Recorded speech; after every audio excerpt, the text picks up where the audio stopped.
Alagang Amoso, Associated Marine Officers and Seamen's Union of the Philippines. Ang programang para sa mga Filipino seafarers at kanilang pamilya. Maghahatid ng impormasyon, magbibigay ng inspirasyon, at tatalakay sa kanilang mga sitwasyon, kalagayan at iba pang mga pangangailangan. Alagang Amoso. Kasama si Camille Simbulan dito sa Radyo Pilipinas World Service at Radyo Pilipinas Radyo Publiko.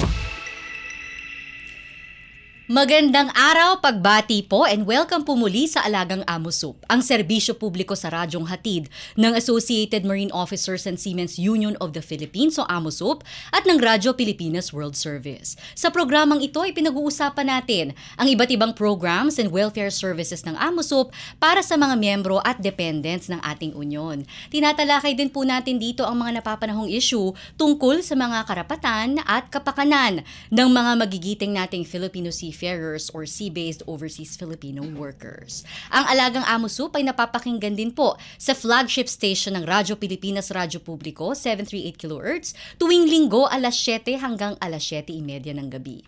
Special shoutout po sa mga miyembro ng Amosup at sa lahat ng mga Pilipinong mandaragat sa iba't ibang panig ng mundo na nakatutok sa atin. Alagang Amosup dito sa Radyo Pilipinas World Service at Radyo Pilipinas Radyo Publiko.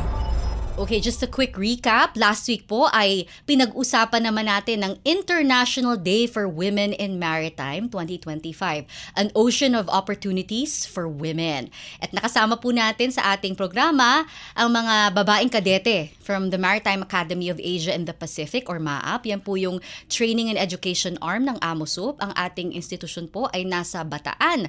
At in fact, today po ay nagdiriwang sila ng graduation ng first batch of 2025. So congratulations po sa mga graduates natin sa MAAP. So last week nakasama natin si Midshipwoman 3rd Class Marimon, isang deck cadet, at si Midshipwoman 1st Class Casaberde, isang engine cadet. At syempre, kinuwento nila sa atin yung journey nila kung paano ba sila napunta dito sa track para maging mga maritime professionals. Of course, we wish them all of the best sa kanilang future bilang mga Pilipinong mandaragat.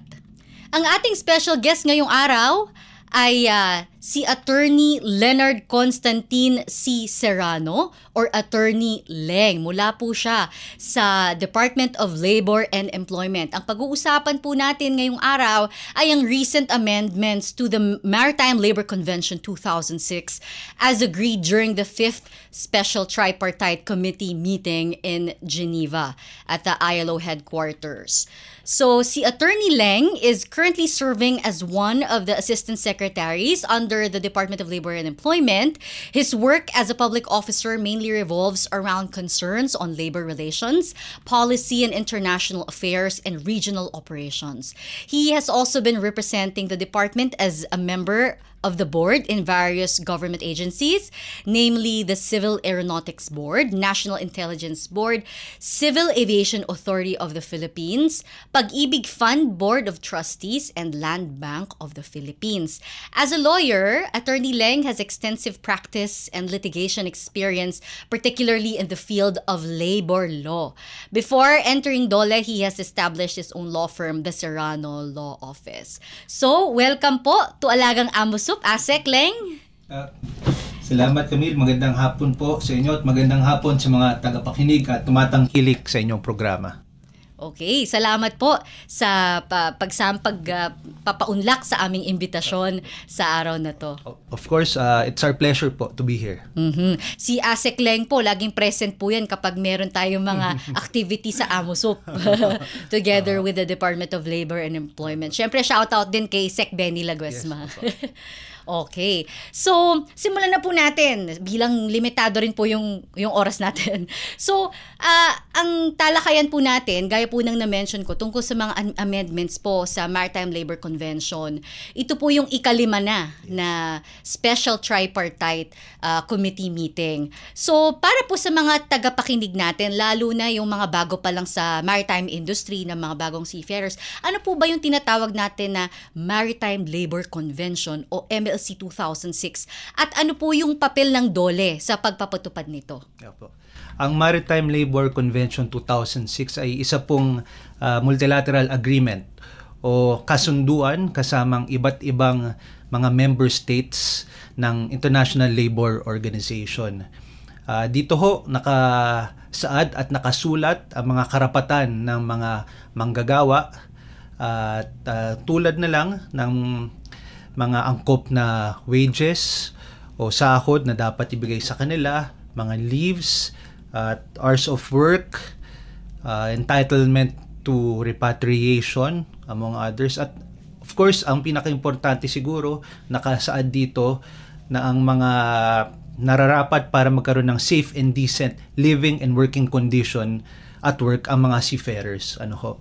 At meron rin po tayong mga nakalagay dyan patungkol sa mga facilities. Of course, apart from working, we should also give importance to the welfare of the seafarers, give them time to unwind, at meron po tayong mga provisions on facilities, gaya lang po ng mga area where they could read, write, at if practicable, mga gaming facilities. So, ayan po. Siguro masasabi po natin, ito pong MLC ay isang more or less Bill of Rights of the Seafarers, na nandyan lahat ng mga karapatan ng mga nakasaad ang mga karapatan ng seafarers, at dapat ang mga member states ng ILO ay i-align ang mga batas at mga polisiya nito nang sa ganun ay masaituparan ang pagprotekta sa kapakanan ng ating seafarers. Doon naman po sa roles ng DOLE. Ang DOLE po ay ang naatasang competent authority na nagpapatupad ng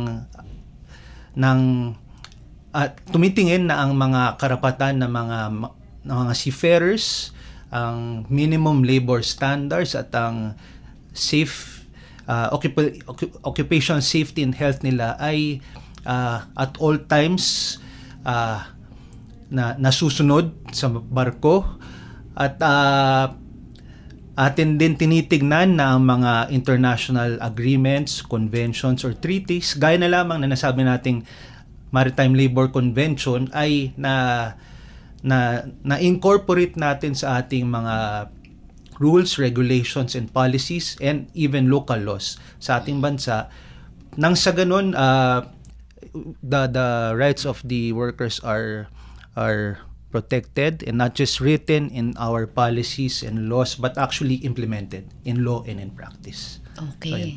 So, salamat po. So, noong nakaraang buwan po, ASEC, kayo po yung naging head of delegation ng ating bansa sa 5th meeting of the Special Tripartite Committee of the Maritime Labor Convention sa headquarters ng International Labor Organization. So, sa mga gantong pagkakataon po, sa mga gantong international forums, kayo rin po pala yung kinatawa ng government ng Pilipinas.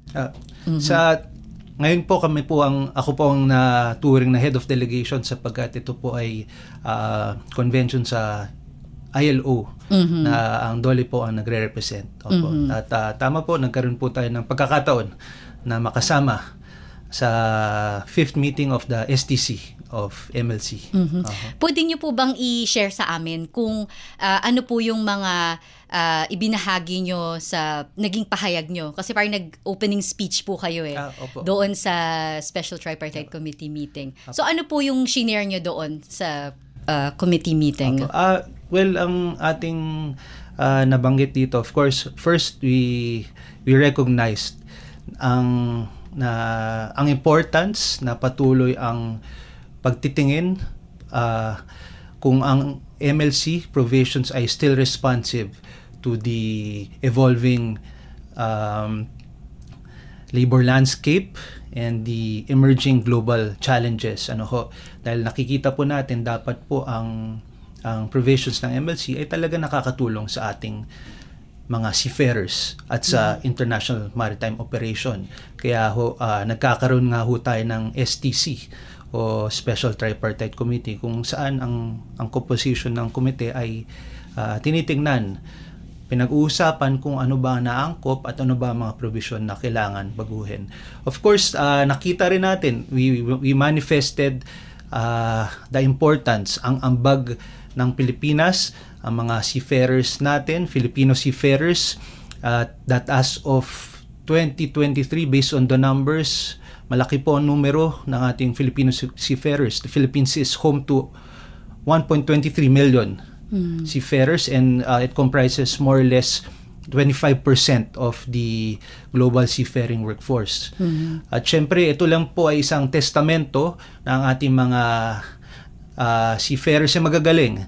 Ang kanilang proficiency, adaptability, pati na rin ang competence na lalabas dahil po hindi naman ho dadami ang tatangkilik sa ating mga Filipino seafarers kung hindi ho maganda ang kanilang pinapakita sa maritime industry. And we were also to raise some concerns that we are able to get, the growing number of incidents pertaining to violence and harassment while on board. At atin rin binanggit na tayo ay susuporta sa mga amendments o mga pagbabago sa provisions ng MLC, lalo na doon sa mga makakatulong para sa seafarers natin. So, ayun po bali ang ating mensahe noong STC 5th meeting. Talagang seafarer of choice pa rin po talaga ang mga Pilipino. At saka, very interesting po itong 5th Special Tripartite Committee meeting kasi this would be the first set of amendments since the COVID-19 pandemic. So yung mga amendments po may kinalaman sa repatriation, sa shore leave, gaya po ng sinabi niya sa violence and harassment. Opo, yes. So yun po yung very interesting din dito sa naging meeting. So dito po sa nagdaang committee, Special Tripartite Committee meeting o MLC STC, ano-ano po yung mga mahahalagang amendments? Medyo nabanggit ko na kanina. Pero bukod po doon, those are just a few. Ano po yung mga napag-usapan na amendments na napagkasunduan po ng member state ship owners at seafarer groups na tumugon po sa mga pagsubok na naranasan ng mga Pilipinong mandaragat natin? Opo. Well, siguro, bago ko po maibanggit ang mga napag-usapan, siguro kung okay lang ho, mabanggit ko, ano ho ba itong tinatawag natin Special Tripartite Committee? Oh, yes. Just a little background lang kung inyong mamarapatin. Ito pong Special Tripartite Committee ay by its nature, tripartite. Tripartite po and operating in a tripartite framework where it is represented by members from the government. Andyan rin po ang representatives of the seafarers group at nandyan din po ang representatives of the ship owners group. At dito po sa ating Special Tripartite Committee, meron pong tinatawag na continuous review. Itong STC ay tinalaga na patuloy na magre-review sa provisions ng Maritime Labor Convention at titingnan na ito po ay still adaptive, still responsive to the needs of the seafarers. Gaya nyo po na nasabi ninyo, it's actually the 5th meeting already of the STC. As soon as the MLC 2006 came into force, nagkaroon na po ng pagpulong o meeting. The first one was in 2014, second was 2016, third ang 2018. Nagkaroon din po ng pagpupulong nung 2021 and 2022, part 1 and part 2 of the 4th meeting of the STC. But the nature is the STC, the group will provide amendments, amendments which, being tripartite in nature ang composition, dapat meron pong consensus ang lahat ng grupo. The government, the seafarers, and the ship owners group. So, ito po maganda po ang ating talakayan. Tama po kayo, dito lang po talaga nagsama-sama ulit after the pandemic. And maganda po ang mga discussions or dialogue because it gave us a chance to share the experiences of all the member states, pati na rin po ang grupo ng seafarers at ng ship owners. And marami ho kasing kaganapan during the pandemic, and of course alam naman ho natin COVID-19 was really wasn't easy for anyone. All industries was affected, including the maritime industry. Kaya nga meron po mga lumalabas na concern on the seafarer side, on the ship owner side, and as well as the government side noong pandemic. Kaya ito po ang mga, in response to this, ito po ang mga napag-usapan dito po sa ating fifth STC of the MLC. So, siguro dun sa mga importanteng amendments for us. First is the amendment ng entitlement to shore leave. Isa po kasi sa mga napag-usapan ang mga karanasan ng mga seafarers during the time of pandemic na medyo nahirapan sila na makapasok sa mga port states at hindi po nila na-implement ang kanilang entitlement to shore leave as well as repatriation. So unahin ko po yung sa shore leave. Dito po sa mga napag-usapan, nagkaroon po ng amendment which was adopted and carried, particularly sa shore leave. Hindi na po kailangan ng visa or permit kapag ang seafarer ay dadaong sa port ng ibang bansa para ma-implement ma-implement ang kanyang shore leave. So this is one of the amendments that would really strengthen the implementation of the entitlement of the seafarer as to his shore leave. Napakagandang development po kasi nung pandemic talagang they were just stranded in their on board the ship, and their quarters talagang napaka-strict kasi ng lockdowns all over the world. Yes. So kawawa dun po nag-emerge yung mga mental health problems ng mga seafarers natin. So napakagandang development po niyan. Tama po kayo dyan. If you could imagine, if you would recall, di ba, nahirapan na tayo tumawid from city to city, province to province. What more from country to country. And correct. That was very different. Tayo nga, we are faced with unprecedented times back then. Talagang the COVID was new to everyone. If we could imagine what more ang nararanasan ng ating mga seafarers while they're at sea, away from their families during that time. So saka na-extend pa po yung mga kontrata. Opo, marami hong nahirapan naka-uwi. Opo, kawawa talaga. Ayun naman po ang ating one of the amendments also as to the repatriation. So ganun din po ang scenario, but meron din pong karagdagang provisions na approve, which pertains to the cost that will be shouldered by the ship owners. So ang ship owners may obligasyon to shoulder ang cost ng accommodation, meals from the time the seafarer has disembarked from the ship and the time he reaches the repatriation destination. So that's one. Meron rin pong as to the travel, yung luggage allowance of 30 kilograms. 30 kilograms That the seafarer is entitled to. At meron rin po yung sa usaping medical na dapat the seafarer should be treated, given medical allowance and medical care until the time that he or she is fit to travel back to the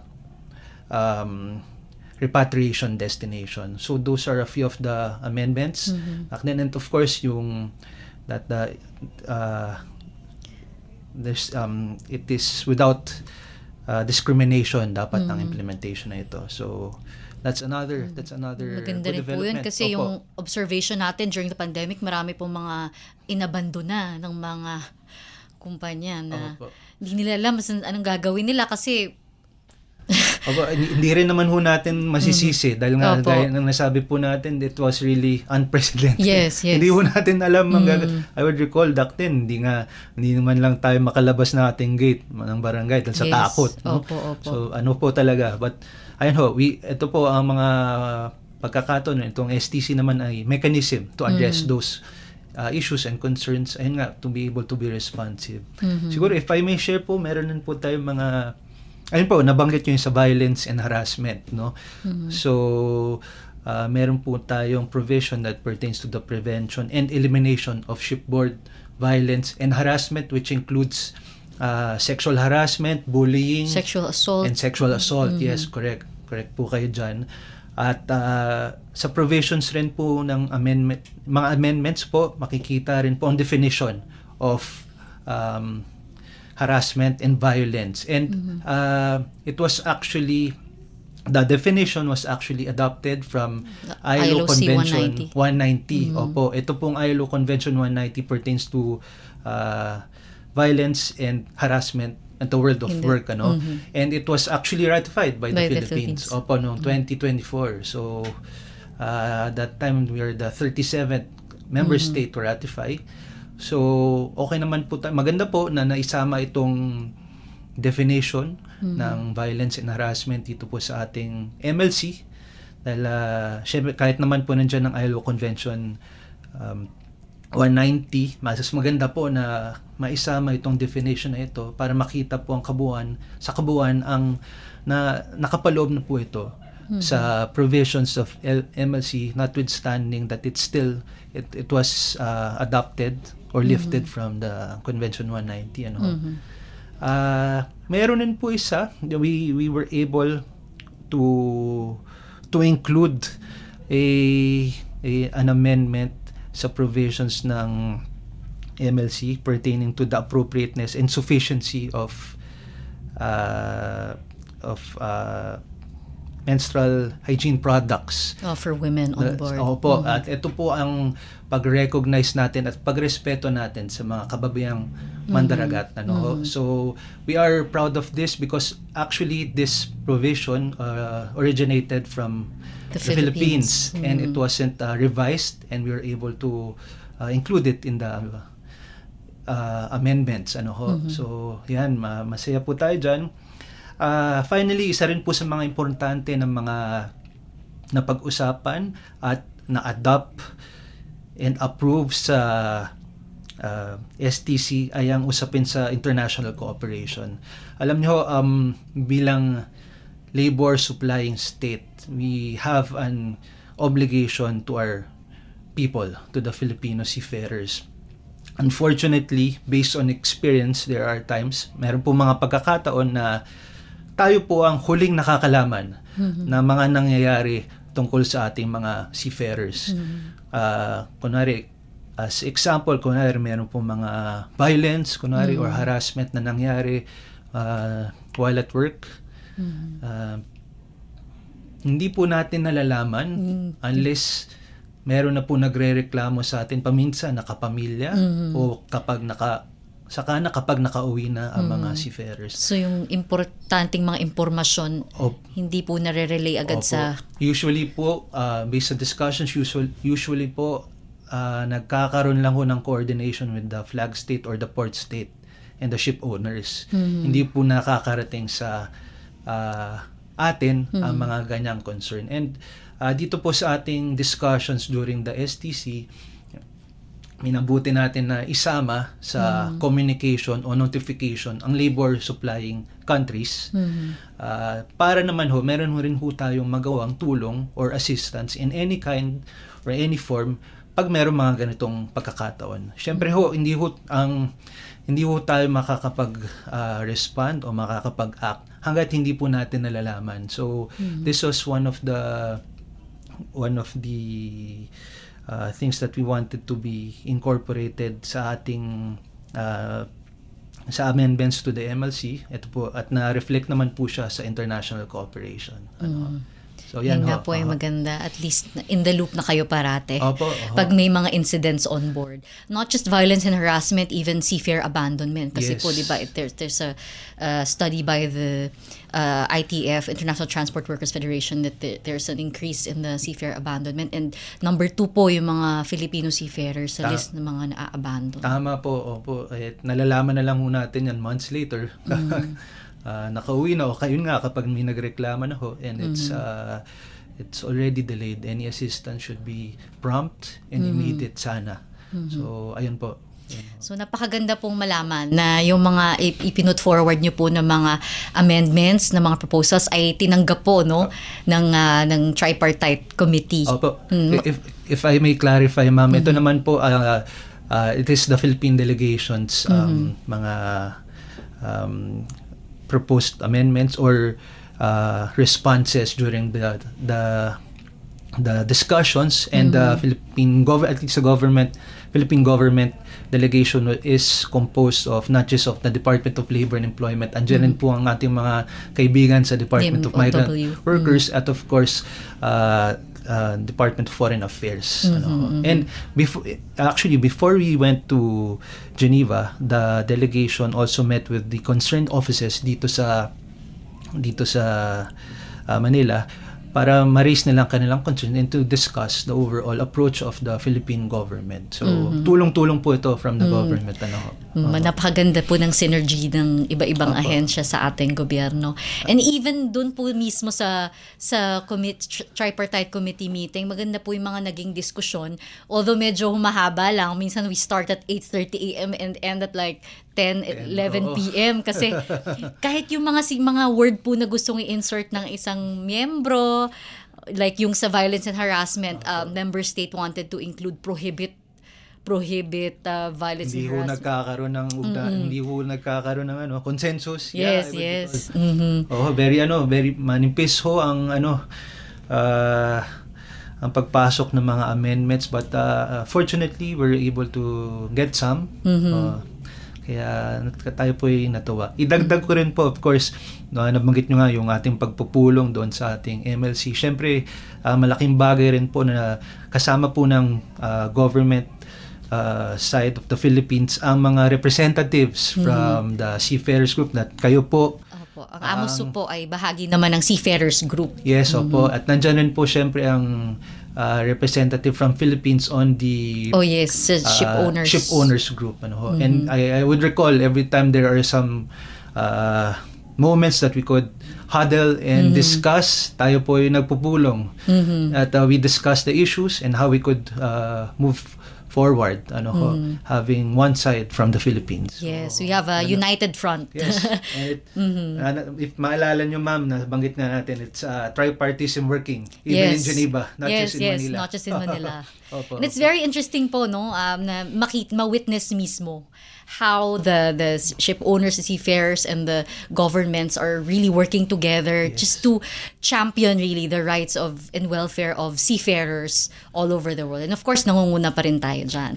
Ayan, so ASEC, ano na po yung mga next steps na po natin para mailapat na po yung mga amendments na napagkasunduan dun sa Special Tripartite Committee meeting sa MLC po mismo? I understand we are expecting the amendments to be approved muna po by the ILO governing body. So ano na po yung mga susunod pa? Okay, so from the STC na adopted and approved na ito by the body, then this would be voted upon this coming in the coming 113th International Labor Conference. Ito pong June po yan. Okay. Next month na pala. Ito na ho. In 2 weeks. So, it is part of the agenda. Pagbobotohan po yan. Okay. Kayo rin po yung a-attend? Hindi po. Okay. Pero Dole po. Nandun din po. Opo, nandun po ang Dole. May iba po kami delegation na haharap doon po sa ating ILC. So, that is one of the items listed in the agenda, but base naman po sa resulta ng botohan noong STC, tingnan naman ho natin ito po ay ma-adapt rin po at malamang makukuha rin naman po ang majority vote dito po sa upcoming ILC and after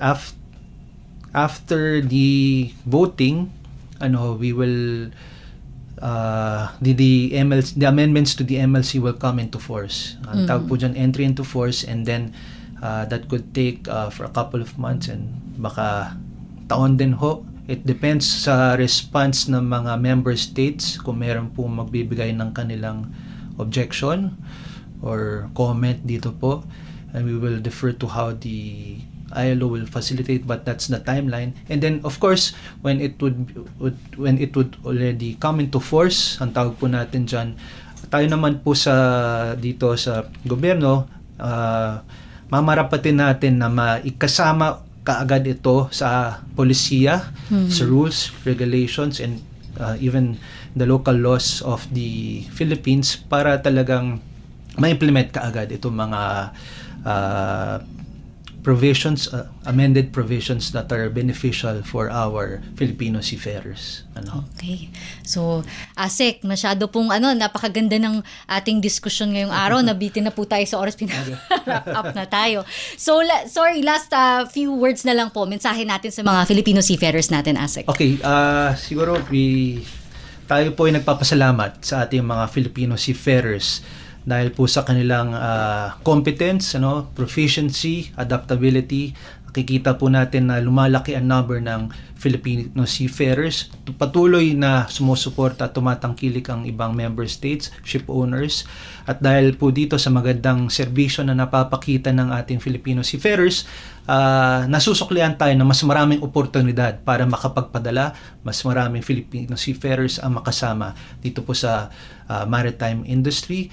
Kami po ay believe sa inyo at rest assured patuloy po namin pagtatrabahuin na maprotektahan ang rights and welfare ng mga Filipino seafarers sa tulong ng iba't ibang ahensya ng gobyerno, pati na rin ng ating stakeholders from the seafarers group at also from the ship owners group, because we recognize that in protecting the rights and welfare of the workers, this should come in a whole of nation approach, hindi lang po gobyerno. Pero tulong-tulong po tayo para po talaga ang safety at health ng ating seafarers ay matugunan, ma-respect at maprotektahan. So maraming salamat po at mabuhay po ang ating seafarers. Salamat po, Asek. Okay, so muli maraming salamat po sa inyong pagsubaybay. Salamat sa mga kasama natin sa Radyo Pilipinas, si Ms. Susan Aizon, Milo Jonella, J. Arevalo, Hero Lucero, Erwin Peñano at Jerome Toledo, at syempre sa kaamusup natin na si Shane Lontok, at syempre sa ating mga panauhing pandangal ngayong araw na si Asek Leng Serrano. Maraming salamat po sa DOLE at sa inyong oras at sa walang sawang pagseserbisyo sa mga manggagawang Pilipino at syempre sa mga Filipino seafarers po natin. At naging inspirasyon po yung inyong role dito sa MLC-STC bilang kinatawan Head of Delegation ng Pilipinas. Maraming salamat po. Pagbati po muli rin sa lahat ng miyembro at dependents ng AMOSUP na siyang inspirasyon ng lahat ng mga programa at serbisyo ng AMOSUP.